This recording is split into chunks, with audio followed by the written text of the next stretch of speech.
here we are. Okay, so for this week's video, I'm just gonna jump right into it because I'm in a very talky mood and it's Gemini season and I don't want this to be an hour-long video. We are doing another request. This one is from my friend Leah. I was telling her that I really wanted to incorporate my ferocious passion for music into my channel and that I had had a hard time doing that in the past because copyright laws. Leah actually said that she thought it'd be a really good idea if I do a video talking about how I discover new music, which to me seems kind of second nature and like, why would I make a video about that? Then I remember that all of my friends are total normies and all they listen to is whatever is top 40 on the radio. I don't think it's because they don't like finding new music. I guess it's just they don't know how, or they don't know what ways are the most fruitful, I guess. We are going to just jump right into it. I'm already feeling like psychotic and crazy and like I could talk for an hour, so we need to reel it in. And I actually made a list on my iPad because I was so afraid that I was gonna ramble for 2 hours and then never be able to edit this. So the first thing that I feel like people don't take advantage of, which to me is a gift, and that is Spotify. Spotify changed my life. And I try to explain to people, Spotify works for you the more you use it. You have to use Spotify for the algorithm to understand who you are. I have been using Spotify obsessively for nearly 6.5 years now, and it knows me. It knows me to a T. There are certain playlists that Spotify automatically generates that are custom tailored for you. Mine are never wrong. They always consistently show me either songs or artists that I love, never would have found, or maybe are like adjacently related to other artists that I know, but that's because I've been using the app consistently. I always use Spotify to listen to my music. I create my own playlists. It shows, because at the end of the year when Spotify does that wrap-up thing, it always tells me that I basically listen to the equivalent of like 3 months of music during the year. I would say that if you have Spotify, use it. Use it more. Maybe make a playlist of your favorite songs, things that you're listening to. The app will learn more about you if you put more into it. But within Spotify, there are a few different places that I like to go to. The first is Discover Weekly. So Discover Weekly is a playlist that is generated for you every Monday. It's pretty much always a mix between new and old music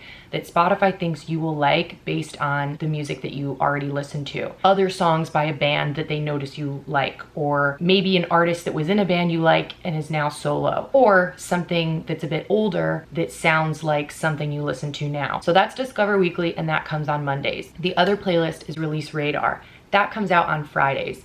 Release Radar is different than Discover Weekly because Release Radar is all new music. In case you don't know, all new music pretty much comes out on Fridays. That's kind of like the day for new music to release, like across the music industry. So Release Radar comes out on Fridays, literally at midnight on Thursday. Again, it's tailored to you. Basically Spotify telling you, hey, there's a ton of new releases in the world, but these are the ones that we think you're going to like based on what you listen to. Release Radar for me has been a great way to keep up with bands that I love, but maybe wasn't aware that they were coming out with a new album.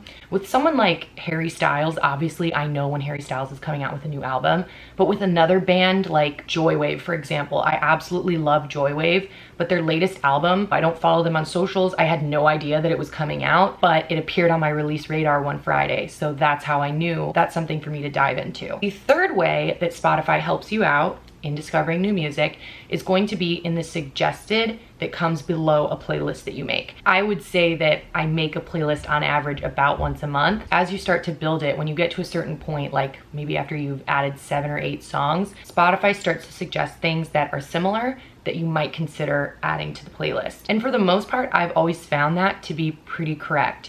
For example, if I make a playlist that has a lot of indie, dream pop, shoegaze, Spotify will suggest other indie, dream pop, and shoegaze artists, or other songs from different albums by the artists I already have, just to kind of keep me on the right track. But that's not to say that it's strictly by genre. Obviously, it's an algorithm and a lot goes into it. If I make a playlist that has a mix of indie rock and also some current pop, there's a good chance that in the suggested portion underneath the playlist, Spotify is going to suggest Arctic Monkeys and Selena Gomez, just because I had a bit of top 40 and a bit of indie rock. And the cool thing about the suggested, which maybe some people don't like, but I do, is that if your playlist is too short, for example, or if you put it on shuffle and the playlist finishes, Spotify will continue playing from the suggested. There have been times where I've made a short playlist, I'm listening to it, I'm cleaning my room or something, and I'm not really thinking, and Spotify continues to play its suggestions, and I've found something that I've absolutely loved,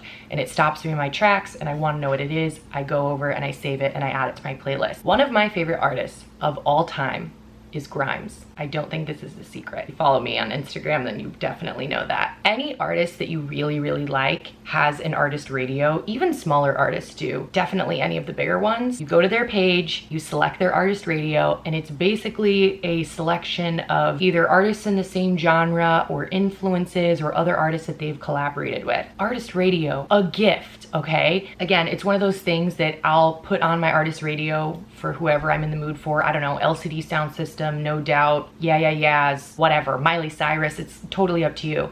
But I was listening to the Grimes artist radio years ago on shuffle, and I was just doing things, not even thinking. And then the song Board Games by Wild Nothing came on. And then my life changed, okay? Because Wild Nothing is one of my favorite music artists in the absolute entire world. Like, I would literally, I was just gonna say I would die for him. Maybe I wouldn't do that. But like, anyone who knows me knows how obsessed I am with Wild Nothing, but I would have absolutely never discovered him if it wouldn't have been for randomly finding one of his songs on Grimes Artist Radio like 7 years ago. I wouldn't really ever pair those two artists together, but there's something in the algorithm that I guess knows, hey, if you like this, you might like that. And it was right, okay? Also, you can take advantage of artist playlists. Again, we're gonna use Grimes as an example just because she as an artist kind of takes advantage of a lot of these things too. Grimes creates her own artist playlist, and you can find these by going to the Spotify profile of an artist that you like, scrolling down to the bottom below all of their albums. There's going to be a section if they have any playlists that they've created. Grimes, for example, does. Obviously, it stands to reason that if I really like Grimes, by her creating an artist playlist, I'm able to find more artists that I like, and then I can save to my own playlist. And then Spotify can continue to suggest things that are kind of in that ballpark because I've shown interest. Another playlist that I've seen certain artists make, which I think is such a great idea, they've created playlists where they put all of the music that they choose to play at a concert, either before they come out or afterwards when people are leaving.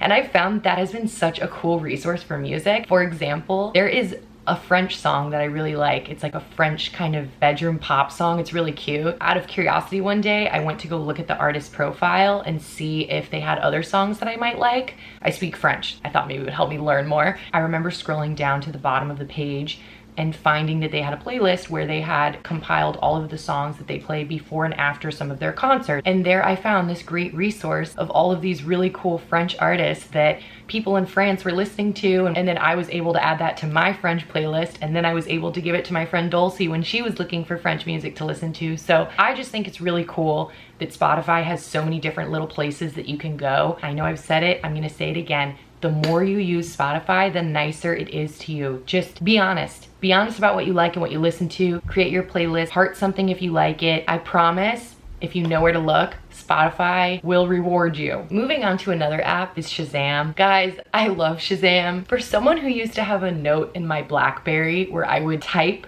lyrics to songs that I overheard and like hope that I could Google them and somehow figure out what they were, Shazam was such a beautiful invention. And I'm sure that it's something that kind of goes without saying, like obviously if you want to find new music, just like Shazam it and figure out what it is. There are certain places where I feel like maybe I have my ears open listening for music and maybe other people don't. And I'm just gonna share some of the places that I feel like have been the most consistent in delivering me music that I actually love. The first, outside, which isn't really a good thing to hear right now because I know we can't go anywhere really. There is music everywhere, okay? It's in restaurants, it's in stores, when you're in an Uber or whatever. It's very rare to go to any public place and not have music playing. That being said, I feel like a lot of it just turns into ambient sound. You don't really think about what you're hearing because a lot of it is just the same thing you're hearing on the radio, so nothing about it is exciting. However, if there's ever something that catches your ear while you're out, just Shazam it. Maybe you're not gonna love it,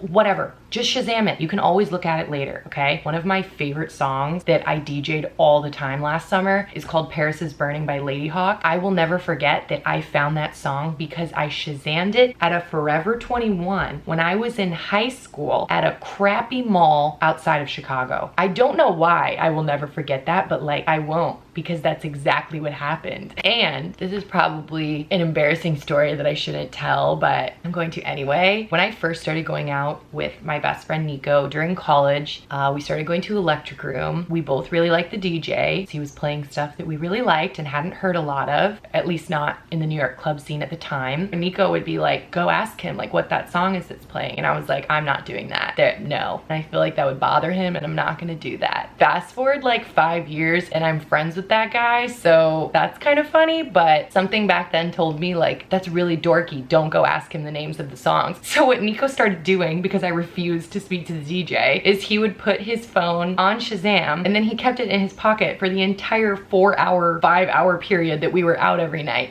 and his phone was just Shazamming everything that it could catch. And then we would get home and then we would make a Spotify playlist together of everything that we had heard. We wouldn't have remembered to look it up later and add it to the playlist. So it's nice that Shazam kind of keeps like a list for you. Then once we had our playlist on Spotify was able to suggest more things that it thought were similar. And I remember being like, oh yeah, he played this like 3 weeks ago, and then I could add it. So Spotify was actually right. And now I have like an 8.5-hour Electric Room playlist that is very accurate. So public places, be ready to Shazam. Keep the app somewhere on your phone that you can easily access it. Although I'm aware that that section of information doesn't really apply for the foreseeable future. However, the other place that I always Shazam things is in my house while I'm watching TV shows.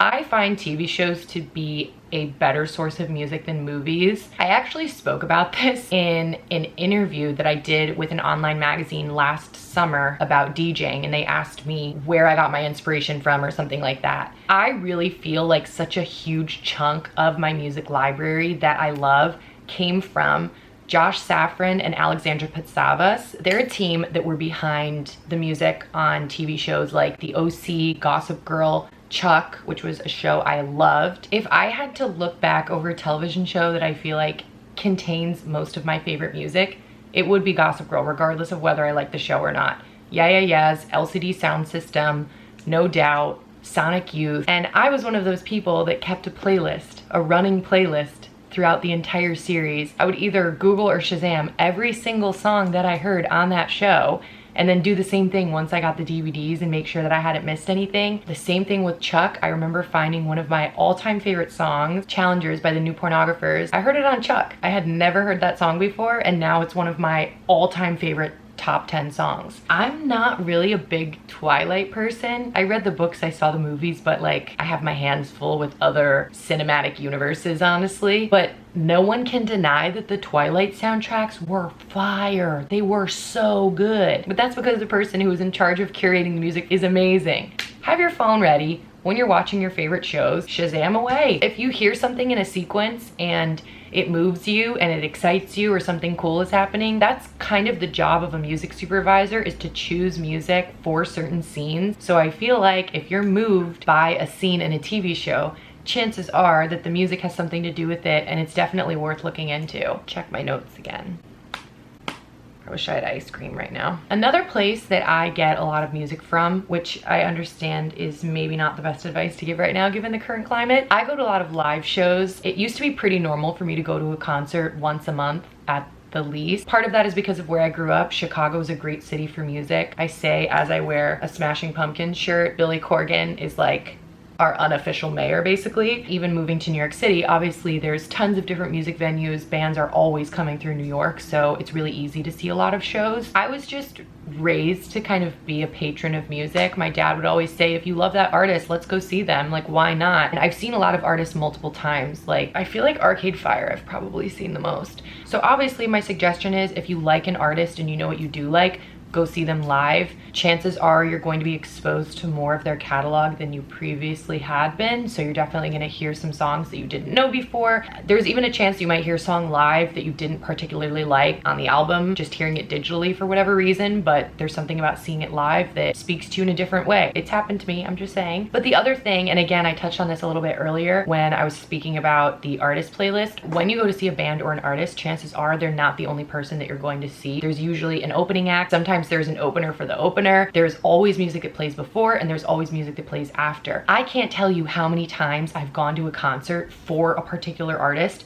and left being absolutely infatuated with the opening band. It's happened a lot. And also, I pretty much never turned down the opportunity to go see live music. During college, my best friend Laura asked me if I would come see Tove Lo with her. I was like, who is that? I'd never heard that name before. And she was like, I don't know, I really like her and I bought 2 tickets. If you would want to come, that would be cool. So she knew I went to a ton of concerts. Why would I say no? Obviously, I left in love with Tove Lo and I was like, this girl's amazing. And I've seen her live 2 or 3 times since then. But there was a band that opened for her called Linus Young, which I don't think they're making music anymore, but they have an album called Category 5. And there's a song off of that album called Valentine, which is another one of my like top 10 favorite songs of all time. I would have never in a million billion years heard that song if I hadn't agreed to go with Laura to see Tove Lo. I mean, I guess I would have heard of Tove Lo eventually, but being exposed to her in that way was so cool. And I've done the same thing too. Pretty much every time that I buy tickets to a concert,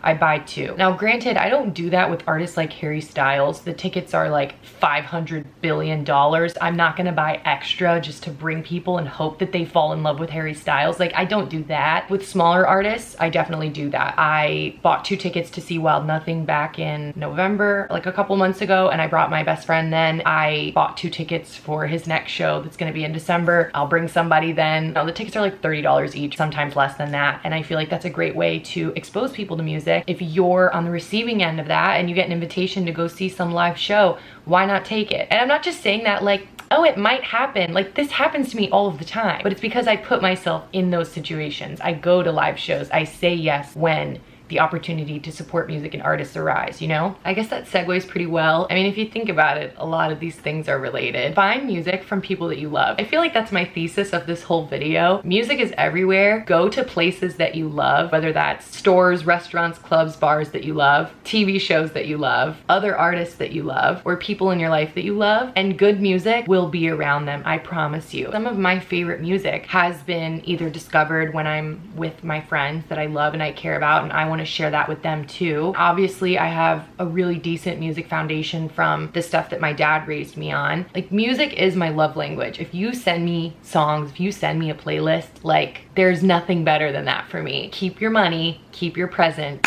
just send me songs that you love. And I try to do the same. I talk about artists that I love with my friends. I invite them to concerts so that they can share in that experience with me too. Even stepping outside of just who you're in contact with on a daily basis, I always take note of actors or other celebrities that I like whenever they mention that they're listening to something. This is probably going to be the nerdiest thing I've ever said, maybe. But one of my favorite celebrities in the world is James Roday. And I know that's like such an obscure reference and no one watching this video probably knows who that is. He was an actor that was on Psych, which was a show on USA Network for many, many years. And he was pretty involved in the music that went into Psych. Like, a lot of it is like 70s and 80s stuff, and then some like modern alt rock. I would listen to the director's commentaries on the DVD box set, and James would talk about other artists that he liked, and I would just sit there like writing it all down. I read some interview that he did where he said that one of his favorite artists was Metric, and I was like 14, I had no idea who Metric was. And now I actually think Metric is the band that I've seen the most live. I have the guitarist's guitar pick in a box over there. I'm obsessed with Metric, but that's just completely because I listened to something that someone I looked up to said. Another good one is Zach Braff. He's always really involved in what music goes into his projects.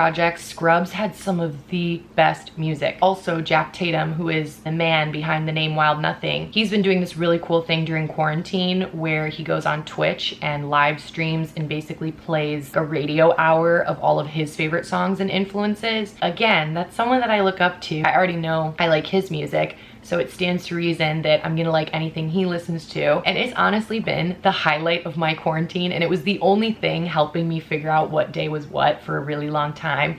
Every Friday, he goes on Twitch, he live streams, and it's so much fun. We all chat to each other and we have like a little community going on. He answers our questions. I was put in charge of curating the playlist and keeping track of all the songs, since I've already clearly demonstrated that that's something that I love to do. I feel like it's just having your ears open around the people and the situations that you find yourself the happiest, and then having the tools to keep track of it and organize it. This is the last thing that I'm gonna say, and I'm aware that this is a level probably none of my normie friends will achieve, and that's fine. But if you're not a normie and you're watching this, pay attention to production. I never did this, ever, up until like maybe 5 years ago. I think because I'm more lyrically driven when it comes to listening to music, I always cared to find out who the writers were, but I didn't ever really think about production. Whenever you're listening to a song, you can hit the 3 dots that show you more, and you can scroll down and there's a space for song credits.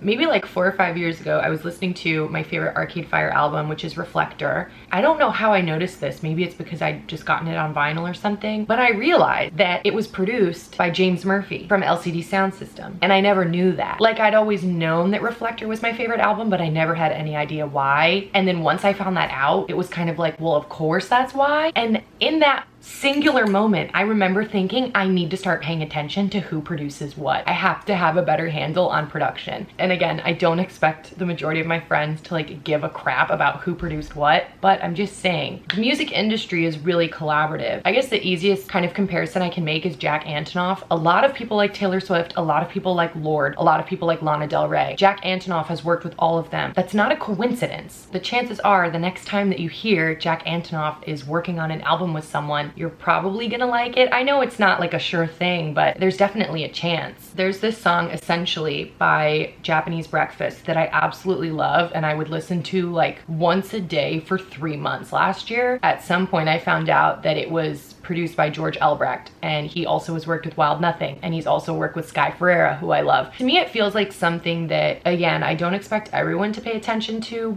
but I have found that in paying attention to it over the past few years, I would say, it's always so insightful, and it continues to lead me in a good direction. And now I'm paying attention to not just bands that I like, artists that I like, and songwriters that I like, but also the people who are behind that. Then I can get excited about what their next project is and what they're working on. So it could be interesting for you to look at the song credits of some of your favorite songs or albums, see if there are any similarities. If they've been produced by the same people, if the same songwriter is involved, that could be someone that you could follow, and that could be very interesting and aid you on your path to music discovery.